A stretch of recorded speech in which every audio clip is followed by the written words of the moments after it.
Each module has an explanatory text portion which describes the procedure in detail, step by step, as you can see here.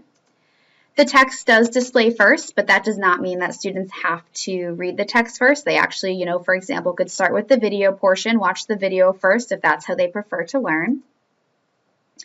Within the introduction of the text, we have the learning objectives listed out. So this just shows students what they should have mastered by the end of this particular module. They also have all of their key terminology here. So these are all of those glossary type terms that they should have a pretty good understanding of going into the procedure.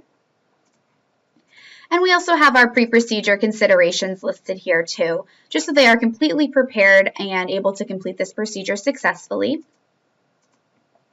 As they're reading through the text, they will come across some of that same key terminology listed here within the text in context. And if they click any of those blue linked words, they will get the definition here as well.